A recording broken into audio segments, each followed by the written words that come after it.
story time about how my boss confessed to me that he likes me and now he's pressuring me to go out with him. I've been working at my job for 6 months now. Ever since I started, my boss has been very, very nice to me. If he gets himself coffee, he usually brings me one, and he always offers to buy me my lunch. Of course, I usually say no because I always bring my lunch with me. And also, I just think it's weird that he's always offering. Several times I caught him staring at me, and he would offer to do random things, like walk me to my car. In other words, he was showing a lot of interest. At first, I just wanted to believe that he was just a really nice guy, but I noticed that he wasn't that way with anyone else except for me. So anytime that he would offer to do something for me, or if he would bring me coffee, I made sure to say thank you and seem grateful. I told my boyfriend about my boss, and my boyfriend was convinced that my boss liked me. He told me I shouldn't be as nice as I was, but I didn't want to seem ungrateful or rude. A few weeks ago, we had an office party. Of course, my boyfriend came along with me and everything was fine. Everyone brought their husbands and wives, including my boss. By the way, his wife is super beautiful and really nice. She even had the party catered by one of the best restaurants in town. As my boyfriend and I were heading home, he turns to me and tells me, "Your boss definitely likes you." I asked him why he thought that, and he said that my boss couldn't stop staring at me the whole night. That's when my boyfriend insisted that I should just quit. We got into a huge argument that night. Part 2. My boyfriend told me that my boss had been staring at me the whole night. Then he started insisting that I should just quit my job. We basically fought the entire night. I told him I would never quit my job and that my boss was harmless.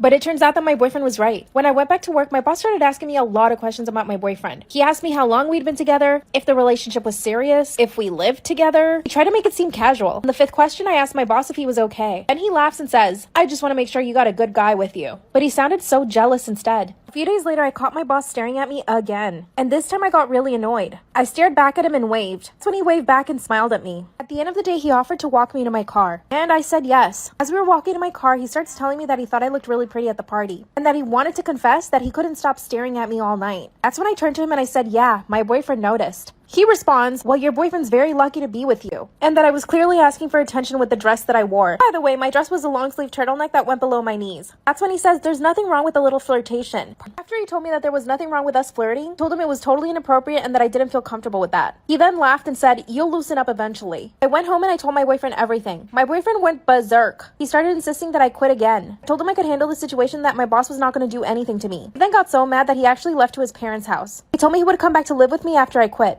But here's the thing, if the tables were turned, I would never ask my boyfriend to quit his job because his boss was flirting with him. I love my job and I don't think it's fair that I have to quit because my boss is flirting with me. Instead, I decided that I would go back to work and simply ignore my boss. But this actually had the opposite effect. My boss started coming on to me even stronger. He came up to me while I was having lunch and asked me if I was ignoring him. I was honest and said yes, a little. That's when he told me that we should talk after work. He walked me to my car and on the way, he told me that he likes me and that he's liked me since the day I started working there. He even said that it's pretty much the only reason why I got the job. But then of course he complimented me on all my work. As he was saying all of this, I just stayed quiet. I really didn't know how to respond. That's when my boss tells me that we should go on a date and that we could have a fruitful relationship. I love my job so much, I'm actually considering saying yes to at least one date. My boyfriend is still not talking to me, by the way. Now my boss even sends me text messages telling me how good I look in the office. And no, I can't report him to anybody. And I don't want to jeopardize my job. Last week, my boss even gave me a raise. And to be honest, I'm really happy about it. My dream is to buy myself a house. But at what cost? Should I say yes to just one date? Or should I say no and suffer the consequences? Or should I quit?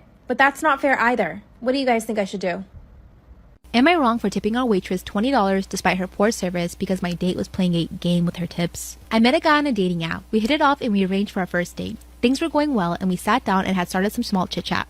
Our waitress comes over asking us what we would like to order. I say what I want and gesture to him so he can order. He orders and then pulls what I think is about $15 on the table. "This is your tip. Every time you mess up, I take some away." Oh my god. Oh my god. This is so fucking embarrassed. Cringe. The waitress looked nervous immediately. I'm sitting there a bit shocked, but mostly embarrassed because I wasn't expecting this. She must have been new as well because she did spill some drinks on our table that night, gave us the wrong food, and overall just seemed lost. He took away $13. I asked him why he thought doing tips this way was a good idea. He said it was the best way to ensure good service. When I disagreed, he said, "Can't always be nice to these people. It's not a respectable job." I decided then that I wanted nothing to do with him and called the waitress over to get the bill. I slapped a $20 bill in her hand and got up to pay for my own meal. Later that night, he demanded to know why I had given her the tip despite her poor service, and I told him it's because he decided to treat her livelihood like it was a game. He said because of me, she'll never improve her service and that I'm just a people pleaser. I blocked him, but I've wondered ever since if that was really the right thing to do. So, am I the asshole? Oh my god, who the fuck does this dude think he is for him to think he needs to improve this waitress's service? Are you her dad? Are you her boss? Like, calm down. Like, men feel like they need to run the fucking world sometimes. Am I the asshole for breaking my promise to my husband and letting others meet our newborn son before him? I, female 25, moved away from my town into my husband's, male 32, hometown after we got married. The main reason is because he suffers from a medical chronic condition and needs to be near his family. I was pregnant with our first baby and was nearing my due date when my husband had to travel out of town for work for 2 weeks. Because of this, he couldn't be with me in the delivery room, which wasn't expected. I wanted to ask my mom to come be with me, but he assured me that his family are there to help and I shouldn't be worried. He then made me promise that I don't let anyone see our son for the first time in person before him, besides his stepmom, who was supposed to be there for me, and I agreed. His stepmom was with me when I went into labor, but she stayed away since she is the type that doesn't get too involved and keeps her distance. She's also the, quote, I don't do diapers type, meaning she doesn't offer help with the baby and I shouldn't be expecting it. She dropped me and my son off at home and asked that I only call if there's an emergency. I felt helpless. I asked my neighbor for a few favors, but needed real help with the baby, so I called my mom and asked if she could come help me, and she drove 4 hours to come stay with me. She helped out tremendously, and I am so grateful for that. My husband stayed away for a few more days, then came home. Once he saw my mom, he got super upset, repeatedly saying I broke the promise that I made him by not letting others meet our son before him, and I explained that I needed help, and he brought up his stepmom, but I replied that she dropped me off and left. That's it. He said it wasn't about mom since it could have been anybody else, but it was about me disrespecting his wishes and breaking the promise I made. He reminded me that he's also the parent and he gets to say too. At this point, I said he was overreacting, but he replied that I forever tainted the memory of his son's birth and broke his trust and proved to him that my word, quote, is worth shit now. He keeps acting cold towards me, calling me a selfish promise breaker and expecting me to make it up to him.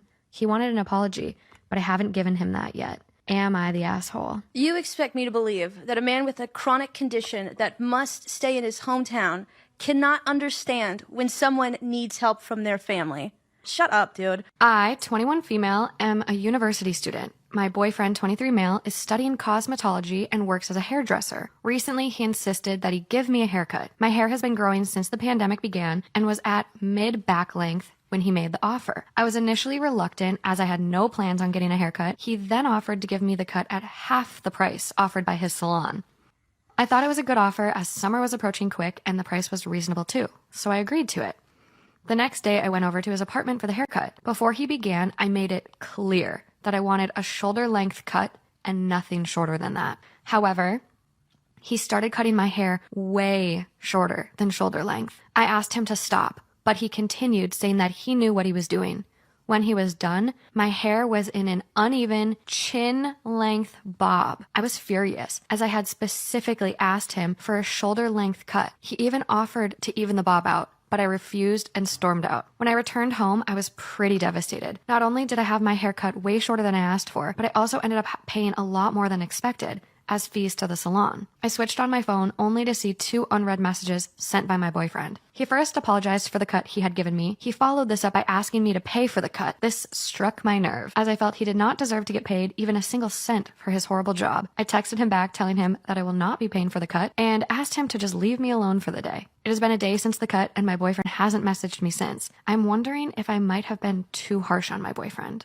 I literally hope you never see this guy again. Storytime about when I woke up to a hooded figure standing over me. Due to a multitude of factors, including a recent death of a close friend, I was unbearably depressed at this time in my life. For that reason, my family flew across the country to visit me in LA where I live. We thought it would be nice to visit Catalina Island. When we arrived, it became apparent to us that it was off-season. It was late November, the weather was cold, and as a result, the island was nearly empty besides locals and a few struggling tourists such as ourselves. Our first priority was to ditch our luggage so we could explore the island, so we immediately checked into our motel, though that word hardly does this place justice. I call it a motel because all the doors to the rooms exited to the outside, but in actuality, our room was one of 20 to 30 quaint guest house-looking buildings arranged in a sort of horseshoe shape around a walkway, with rooms on either side of the path. The entrance to the motel was essentially one of the points of the horseshoe, and if you walked dead straight, you'd reach the room that we were given, essentially on the corner before you have to go right to go further into the horseshoe. So from our room, one path led back to the street, the other further into the secluded maze of rooms. After a day of exploring and having just finished dinner, it was time for a cold, dark walk back to the room. Catalina Island is a decent distance from the mainland, and let me just say, it gets dark. Similarly dark was my headspace after the dinner conversation took a left turn and my overwhelming depression got the best of me. I pulled my black hoodie tighter over my freezing ears and walked ahead of my parents to the hotel room, telling them I just needed to go to sleep. And I did immediately immediately. Depression sometimes makes that easy. I was already losing consciousness as they entered after me, drifting off without so much as a good night. I then woke up to my mom saying my name, a harsh whisper. The room had 2 beds, my parents' bed closer to the door and mine further in the room. My mom's voice cut through the silence again. She sounded concerned for me. I didn't blame her, considering my mental state at the time. Groggy, I rolled over. "What?" I asked. As my eyes adjusted to the dim moonlight coming in through the curtains, I saw her turn to face me. She was surprised to see me in my bed. Her eyes got wide. If I'm in my bed, who was she talking to? We both looked back to where she was previously looking and see a hooded figure in all black standing over their bed.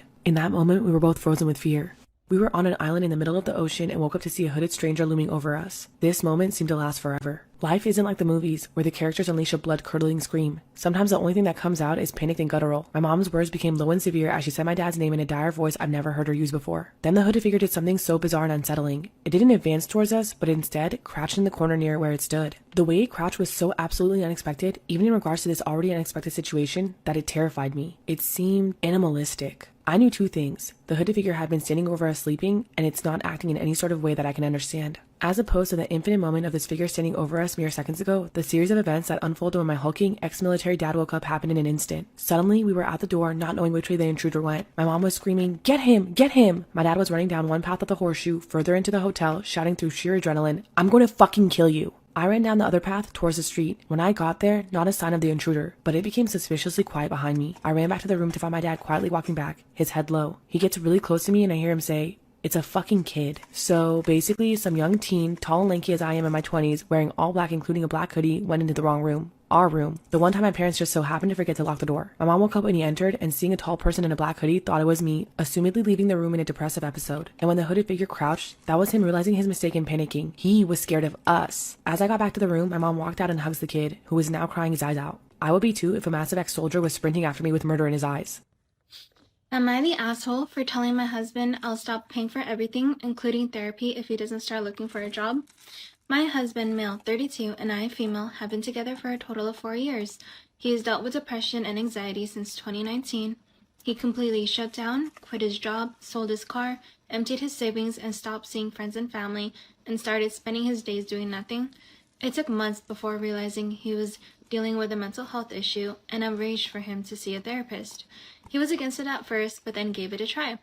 He got better and his quality of life improved. He started going out, became sociable, bought a new car, did a 180 makeover from hair, clothes, working out, and even adopted 2 dogs.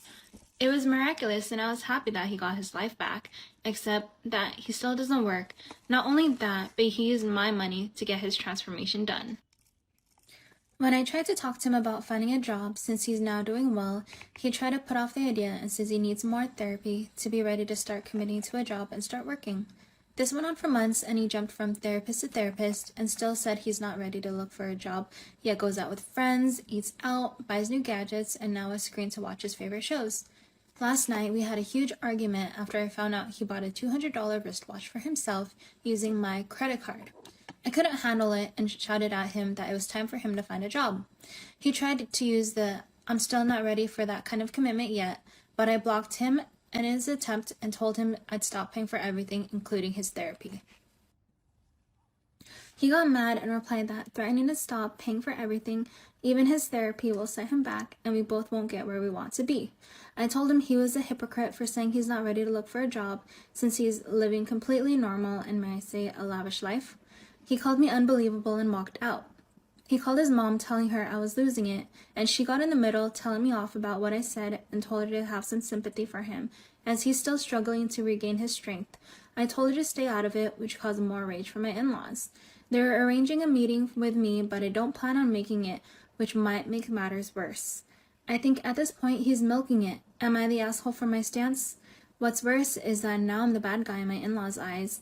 They accuse me of trying to hold his progress back when I said I won't pay for therapy anymore, and financially keep controlling him and claim that I'm preventing him from getting better.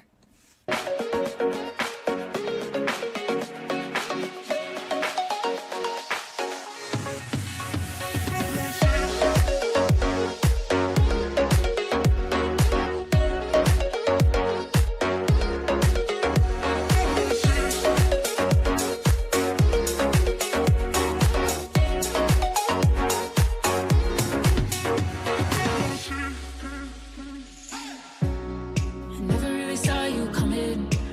turned me around.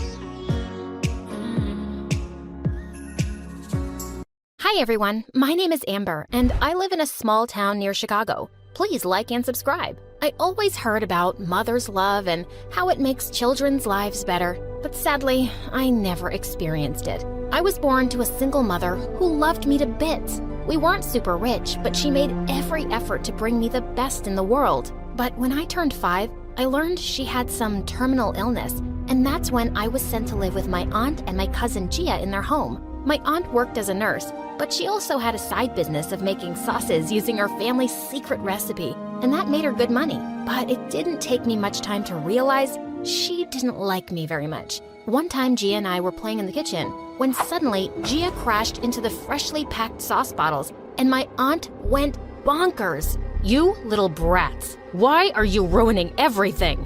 Auntie, it was just an accident. Just shut up. I don't want to hear another word. You'll be sleeping on the couch from now on. And you, Gia, what did I do so wrong to get a kid like you? I stood there with tears in my eyes, but Gia came and hugged me. It's okay, Amber. When Mom goes to sleep, I'll sneak you into my room, and she won't even know. Oh, Gia, you're the best. In no time, we grew super close, and I was glad to have a sister like her. Growing up, Gia and I went to the same school, and even though Gia wore the nicest outfits, the kids would still compliment me in her hand-me-downs. Amber, you look lovely. That dress looks amazing on you. Thanks, it's Gia's. She bought it from Zara last year. Never noticed it on her, though. Maybe she didn't look as pretty as you do. The girls left giggling, and just then my aunt came out of nowhere and went bonkers on Gia. You worthless child. I came to collect your grade cards, and you've got all D's. And now even these alien-looking girls are making fun of you. Shame on you. Auntie, why are you always... Oh, do you think you're her lawyer because you have good grades? Don't interfere when I'm talking to my daughter. You're just a nobody.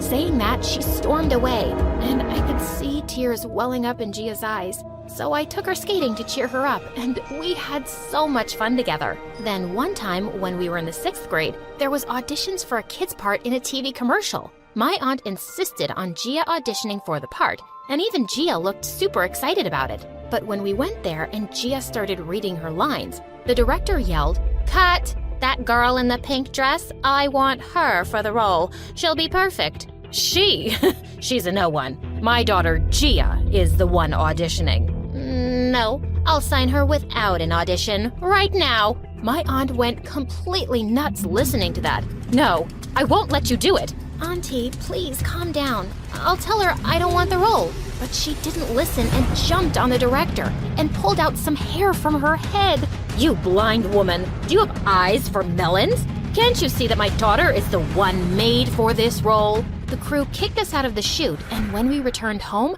my aunt yelled at me. You little snake, how dare you try to ruin my girl's chance? Mom, why are you behaving this way? You don't even like me. Yeah, but I can't be a loser. I want people to see how successful I am, and you being a good-for-nothing daughter just ruined my reputation. So you're just doing all this to show off? For other people? Oh, you shut up. You're just like your mom. Evil. Go and clean some dishes now. And you, Gia, go study something, or you'll be grounded forever. Hearing that, Gia ran into her room and slammed the door shut. Why are you standing there like an idiot? I can't look at you. You remind me of your mom and what she did. Just go. My mom? What do you mean by that? Just go. Later that night, when Gia didn't come for dinner, I went to her room with a tub of ice cream. Hey, I'm sorry about what happened today. I really didn't want to ruin anything for you. I know, Amber. It's not your fault. It's just that I was excited about finally doing something that would make Mom feel proud of me. But I don't know why she's always like that. And I don't know why she hates you so much. But I don't. And I never will. I know, Gia. I hugged her tight and we binged on ice cream and talked all night long. Time passed by and soon we were in our senior year when one day Gia came running to me. Oh, Amber, I think I'm in love. He asked me for a pen. Can you imagine? There were so many girls, but he asked me. Gia was head over heels for this one guy, Aiden. He was a new student and she kept gushing about him all the time and even followed him on Instagram. And I could only laugh seeing how love-struck Gia was. But something bizarre happened the next day when Aiden asked me out. I can't stop thinking about you ever since I've seen you, Amber. Go out with me? No, I can't go out with you. Oh, come on. Why? What are you doing this weekend? What am I doing this weekend? I'm planning to have a headache. Now, if you'll excuse me. I pushed him aside and walked away, but Aiden seemed to have taken my refusal as a challenge. He followed me everywhere I went and did all sorts of things to impress me. And boy, he was so cute. But I knew I could never date him. Gia already liked him so much. Finally, after a whole week of him trying to chase me, I told him to stop it, and he backed off after that. Then one night, I was in my room studying when Gia barged in. Oh my God, Amber, I have the best news in the world. Aiden has invited us to his party this Saturday. Gia, you gotta calm down. We barely know him. Come on, Amber. I know him. He's the father of my unborn kids. Do it for me, please. I promise it'll be fun. After Gia kept begging me, I had to give in. But my aunt refused to let me go. She won't be going anywhere. And as for you, yeah, maybe you can get yourself a rich boyfriend since you have no future in college. Well, that wasn't nice, but Gia didn't care, because she was already on cloud 9 thinking about the party. An hour after Gia had left for the party, I heard the doorbell ring. I was halfway down the stairs when I saw Aunt at the door, talking to Aiden, who was dressed as a plumber. What? Hello, ma'am. Miss Gia called me to fix some leaky pipes in her bathroom. I'm here to check them. She said it was urgent. Aunt let him in, and I ran up as he climbed the stairs. The minute he came onto the landing, I pulled him into my room and shut the door. What are you doing here? And why are you dressed like that? I only threw the friggin' party so you could come. But your sister told me you weren't feeling well, so I came here to check on you. Leaving your own party behind? And acting like a plumber? You're crazy. Yeah, for you. OMG, I couldn't stop blushing so hard. And that's when he inched close and kissed me. Just then, Gia barged into my room and pulled me by my hair. Oh my God, you two-faced lying witch! How dare you kiss Aiden? Gia, listen to me. Mom was so right about you. You really are a snake, just like your mom. I snapped when she mentioned my mom. How dare you talk about my mom like that? She was an amazing woman, unlike your mom, who is a constantly jealous and horrible woman. This made Gia turn all red, and we broke into a wild fight that ended up with us in bruises and torn clothes. And we were grounded for a week. After that crazy fight, we didn't talk for days. But I kept wondering what it was about my mom that everyone kept mentioning. I tried to talk to Gia, but she was just getting meaner by the day. Wasn't my aunt enough? Now, they were both teaming up against me. I often found my stuff and clothes ruined, and once she even threw all my books in the garbage. Gia, I needed those books for my college scholarship exam. How dare you throw them? Oh, right. I shouldn't have thrown them. I should have burned them. Oh, honey, I did that for you. Go check the fireplace. Good Lord, these two were testing my patience. The next day at school, I was sitting under a tree and filing my college applications when Aiden came and sat next to me. Hey, I was thinking if you'd... I knew what he was going to say, and I wasn't going to hold it back anymore. I liked him, and he liked me. I leaned in and kissed him first. After that, Aiden and I started dating officially, and I was the happiest. We often spent time studying together for our scholarship exams, and he cared so much about me. Hey, babe, I got you this. Here, you must be cold. Oh, I loved him so much. But just then Gia saw us, and she stormed away with that murderous look in her eyes. Then a few days later, I got a phone call from Aiden telling me that he got into Harvard. This was awesome. Both of us applied together, and I was so happy he got in. But I didn't receive any letter for days. I felt heartbroken, thinking I didn't get in, when one day, I decided to call them up and ask what was wrong. They told me I did get in, but then I rejected my acceptance into the college. This was insane. I never received the letter in the first place, and that's when I felt something was fishy. I went straight to Gia's room and kicked open the door. Gia, did you refuse my acceptance into Harvard? Why would you do that? Are you crazy? Why would I do that? I don't give a flying fish about anything that you do. but I knew in my heart she was lying. I jumped at her and we both broke into a fight when my aunt came in and pulled me away. Get away from my daughter, you filthy rat. She didn't do anything. I did. I burned your acceptance letter and told them you won't be attending there. What? Why? Why would you do that? 'Cause you ruined my daughter's life just like your mom ruined mine. That's enough. Why do you always bring my mom into everything? What did she ever do to you? Oh, you think you can take it? Well, then let me tell you what a nasty woman your mom was. She thought of herself as some princess and treated others like garbage, and she even stole my high school sweetheart and married him. That's enough. You're lying. I knew my aunt hated my mom, but this was too much. I pushed her away and stormed out of the house in anger. I was never going back to a place of so much envy and so much hatred. After that, I moved to another city and started living in a shared apartment while Aiden went to Harvard to continue his studies. I got myself a part-time job and continued to prepare for entrance exams. And after 2 years of hard work, I got into a top business school and turned a startup into a multi-million-dollar company within 7 years. By that time, Aiden was also back, and we were happily married. Then, a few years later, I was waiting for my attorney for a business deal. When I saw her getting out of the car, this woman ran to her and fell on her feet, and it was none other than Gia. The driver took Gia away, and when my attorney walked towards me, I asked her what was going on. Oh, it's just a crazy woman. She and her mom launched some sauce brand with their family's secret recipe, and some giant company stole it. Now the mom is in jail, and she wants me to fight for them. I mean, they are broke.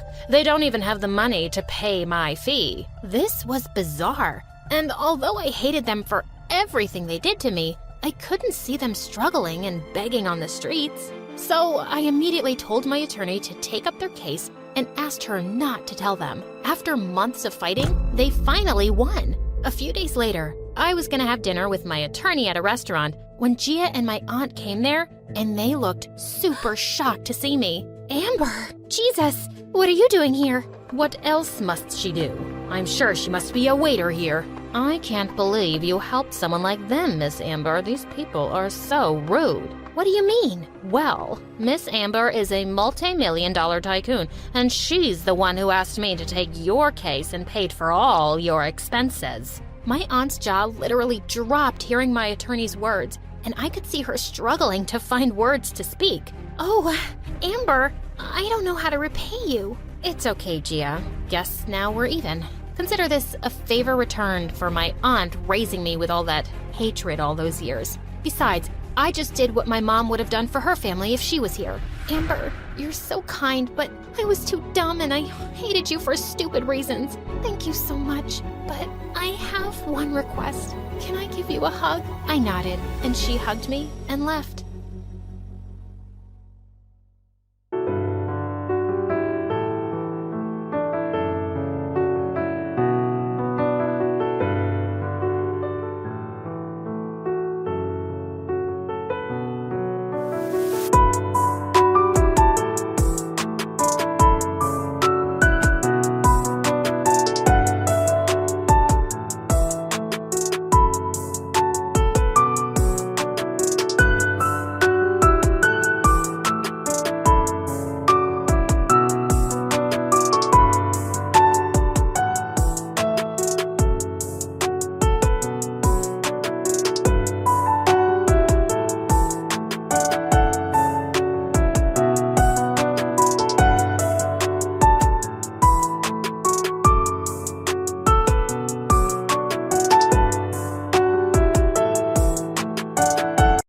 I, male 21, grew up with my mom, 38, and a collection of stepdads. Mom had a problem with cheating that always left eventually. One stepfather left behind my sister, 18, who now has issues. She left at 16 to live with her dad. Growing up, Mom didn't have a lot of time for us. It was up to our grandparents or stepdads to do everything. Life was uncomfortable, and it was isolating because our stepfathers would ultimately leave. My bio dad has nothing to do with me and never has, and I think it's because of my mom, so I didn't have another parent to go to. And my mom would cut off anyone who even suggested that she work at finding some peace for herself. About 3 years ago, my mom started cheating again. My sister started making plans then to live with her dad. I figured I was about to have a new stepdad, but I was almost 18 and graduating soon, so I was already planning an escape. Stepfather left and Mom packed us up and told us she'd bought a house. Turns out she'd bought a house with a new girlfriend, but it was small, so my sister and I were going to share a room. Thankfully, my grandma stepped in. The move happened, but my grandparents paid for a porch to be enclosed, so I had my own room.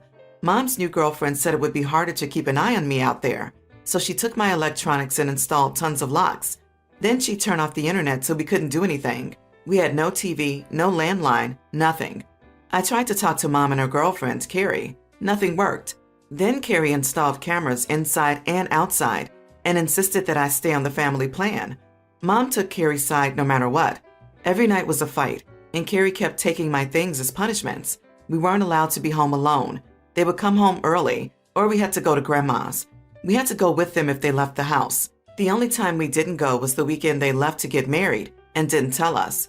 6 months ago, my sister was already gone, and Mom and Carrie were going on a trip. We fought. I refused to call off work, and I didn't want to stay with Grandma and her 100 cats. They finally agreed to leave me home alone. I was supposed to work and check in constantly. Instead, the night they left, I went home from work and took everything that was mine. My girlfriend picked me up and I left my phone on the kitchen counter. Now I'm living with my girlfriend and going to school and working. My sister cut off contact with the entire family. After the texts and calls from my mom and Carrie stopped, my grandparents are still mad that I left in the middle of the night while Mom and Carrie were out of town. All because your moms trusted you to watch over the house and they trusted you to do the right thing. I say that one of them isn't my mom, so they have cameras to watch everything, and I did do the right thing for me. Yet I'm still being told I did what I did in a way that makes me an idiot. So am I the idiot? Absolutely not the idiot. You didn't move out, you escaped. And you do not owe your captors any notice. Protect the house is nonsense, as they want you to be with grandparents. Clearly you should cut your mom completely, but you should have the grandparents at least in a very long time out. Not the idiot, but have you thought that this might have been your stepmom's plan all along? Make life so revolting for you and your sister that you would both eventually move out? Not saying it is, just a thought. I didn't until you just said it. I talked to a cousin of my mom's about it all. She and her husband said Carrie was probably watching my mom because their relationship started as an affair and she didn't trust her. So I think me and Leslie, sister, moving out might have just been a bonus for Carrie. Carrie is a total controlling creep.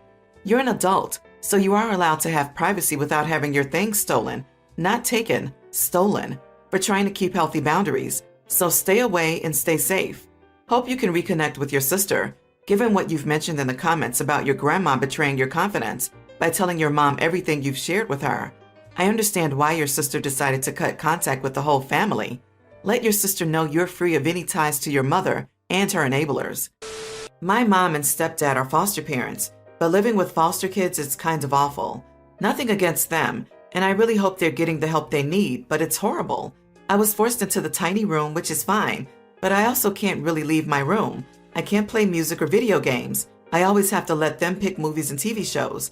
I feel like a prisoner in my own home, and I can't speak up about it because then I'm being ungrateful. I know it's nowhere near what most kids experience, but I still hate it. For months I've been begging my dad to let me move in with him. I spend all my time there and it would just make sense. Of course, logically, I know I'll never be able to. He's working 70 hours a week living in a one-bed apartment, but it's fun to pretend. My mom and stepdad don't seem to understand where I'm coming from. I should be grateful. I have clean clothes on my back and food in my stomach. But whenever I try and explain, they never listen and point out how much better I have it. Anyway, I was talking to my cousin on Monday and mentioned staying with my dad this weekend. She asked why, and I explained that I just don't like being at home. She asked why and why I wanted to move in with my dad, and I said yes and explained how I felt. She eventually went home and told her mom, I guess. Yesterday, my aunt pulled up and basically demanded to know what was going on. I don't know exactly what happened, but they got into an argument, and my cousin came up to help me pack some clothes for a few days. When we went down, my parents accused me of making things up, saying that I had no need to feel the way I do. My aunt didn't really give me a chance to reply before we left. So I went home today to grab some stuff and they called me selfish, saying I'd created an aggressive atmosphere that wasn't good for the foster kids. So I said I don't care about the foster kids right now. Why do they matter more than me? My stepdad told me to get out, and I did. Unfortunately, many family members have blocked me on socials, and my foster sister has been posting about how I'm selfish and only care about my own feelings. My dad is now clued in, and he and my aunt are both saying that I'm not in the wrong for feeling the way I do, but no one else seems to agree. So, am I the idiot? Not the idiot. They shouldn't be fostering if it's at the expense of another child. Your feelings are valid, and they don't stop being valid just because other people might have it worse. That is a really unhealthy mindset. You deserve to feel safe, happy, and comfortable at home. If you don't have that experience living at your mother's house, there's no shame in trying other living arrangements. Sometimes you just have to do what's right for you.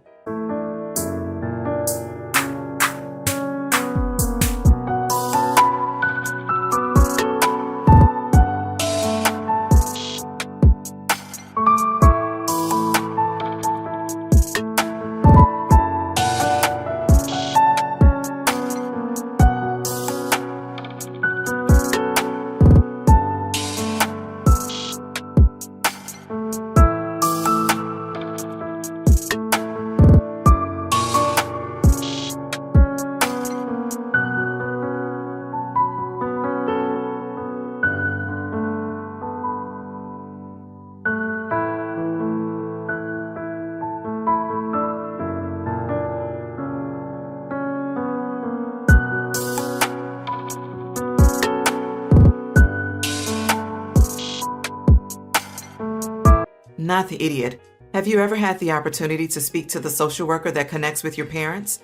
Because you should have been interviewed about your comfort level with this.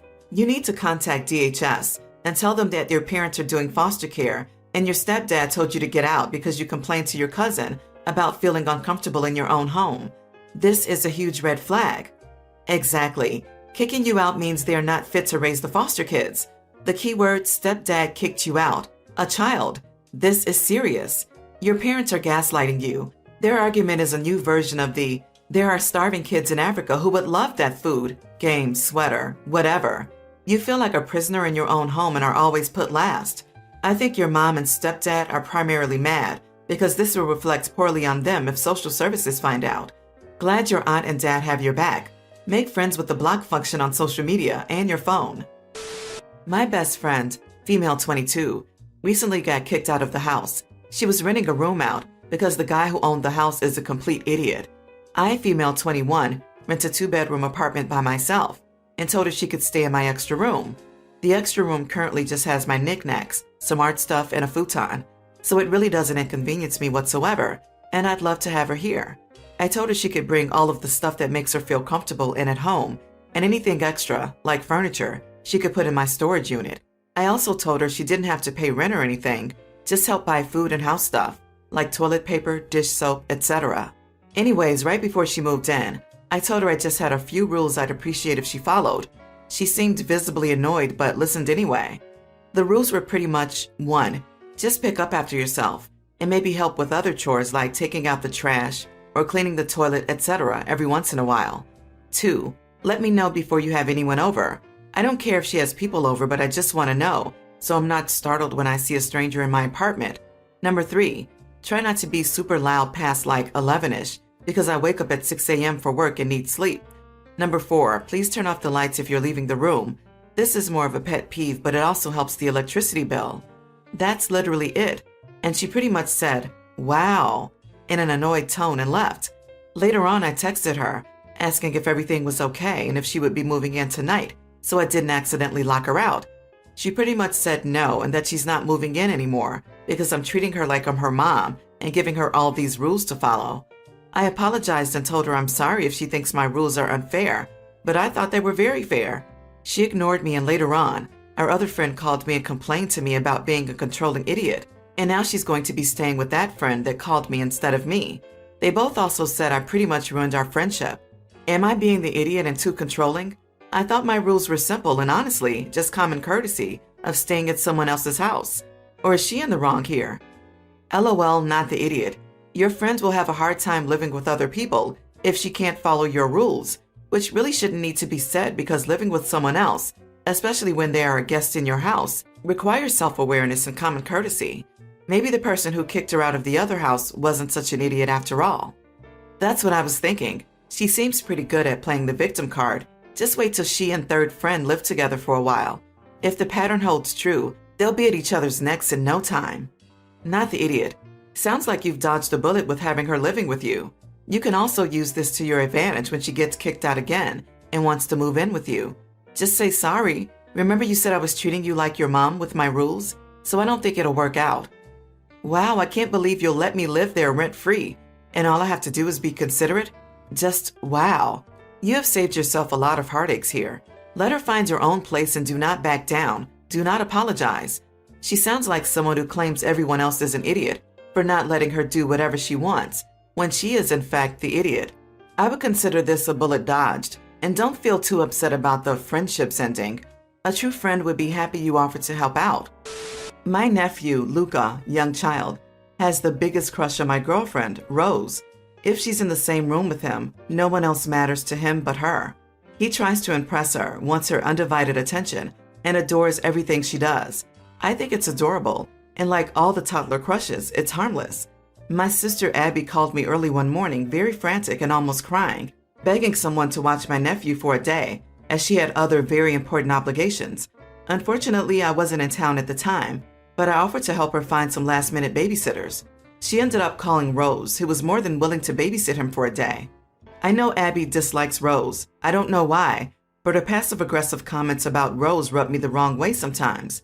Rose is pretty chill about the whole thing, either making a joke out of it or just moving on.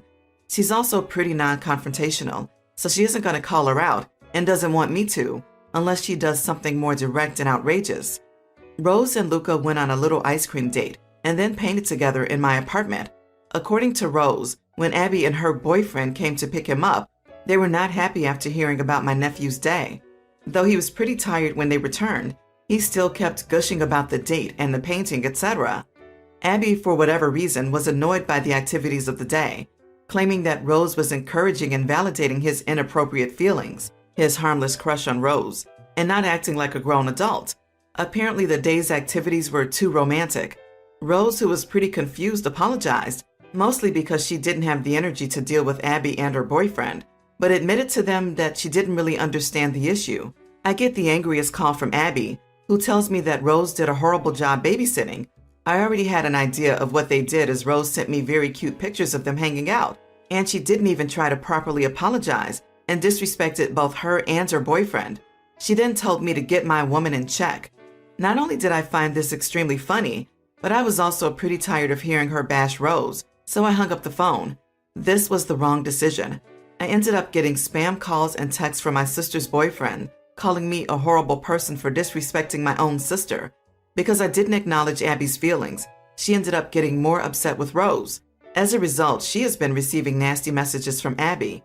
She's tried to apologize to her multiple times, but ultimately ended up blocking both of them. I feel really bad for somewhat causing Rose to be unnecessarily harassed. I don't really care what they say to me, but I don't want them to disrespect Rose, even if she says it doesn't bother her that much. Am I the idiot here? Your sister and her boyfriend sound crazy to me. Who honestly believes Rose is taking your nephew on romantic dates? You're not the idiot, and neither is Rose. This does sound like a lot of jealousy and insecurity from Abby's side, though. Has she always been clingy with you and or been jealous of your girlfriends? She's absolutely the idiot here for her harassment, by the way. Not the idiot, yet. However, that will be determined by how you protect Rose from your sister's abuse going forward. Rose did your sister a lovely favor, and your sister and her boyfriend are being straight up idiots.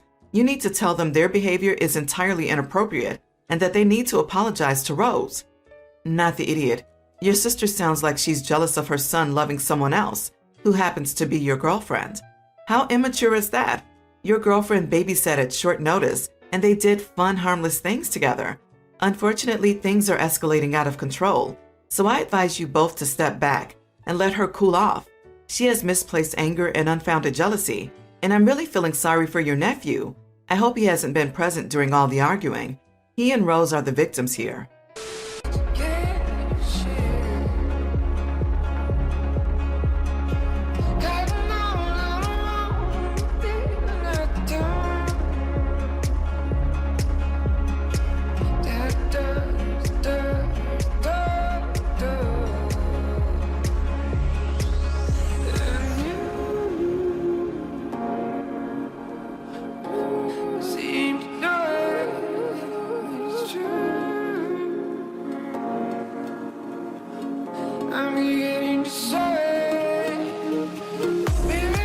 My fiance and I are getting married this year, and I'm not changing my name. We weren't going to register because we already live together and have stuff. However, my in-laws wanted to throw me a shower, and my future mother-in-law asked me to create a registry. My in-laws know I'm not changing my name because it came up at a family gathering recently. There was an, "Are you excited to be a Jones soon?" I said I wasn't changing my name, but I'm excited to be part of their family. My in-laws are pretty conservative, and they didn't seem pleased by my decision. I got some gifts off the registry at the shower, but I also got quite a few items with stuff like Jones established 2021 and our new monogram using the letter J, stuff like a big wall clock, serving tray, etc. This stuff is not really our taste in general, and also we will be the Smith-Jones family, not just the Jones family. But I smiled and thanked everyone regardless of the type of gift. My husband and I are planning to donate the non-registry items because of the reasons listed above. Plus, we don't have a lot of extra space in our home. I'll write nice thank yous and won't tell anyone we donated the gifts, though. My mother-in-law came over today, and while we were talking about the shower, she asked where we were going to hang the wall clock. I was honest and said we were going to donate it. She kept pressing for a reason why, so I gave her the reasons. My mother-in-law said it would be insulting to donate people's gifts, and at a minimum, we needed to keep them and bring them out when those family members visit. She thinks that's not a big ask, but I think that's kind of exhausting, and I never look around someone's house to see if they're using my gift. Plus, at best, the gifts are a misunderstanding that we won't be the Jones family. But more realistically, I think the gifts are passive-aggressive because my in-laws don't approve of me keeping my name. Am I the idiot if I donate these gifts? Not the idiot. Keep the clock but have it altered with the names S and J for Smith-Jones. Regift it to mother-in-law for Christmas and say I thought you could use this. I know how much you love this clock and how hard it is for you to remember our names. I can't imagine anything ruder than asking, "What did you do with my gift?" Gifts should not come with an obligation. If your gift comes with an obligation, it is not a gift. And yes, I am counting you have to keep that as an obligation. I can understand being a bit disappointed if you spend time picking out something you think the other person will love and then don't appreciate it or just get rid of it. But at the same time, if they will never use it, them donating it is a better option than just cluttering up their house. Ugh, you're not the idiot, but you're not in a great spot here. Is your husband speaking up to his mom to tell her the situation? Really, this should be him explaining it to her. Also, gifts should benefit the recipient, not a burden to be stored and grudgingly trotted out.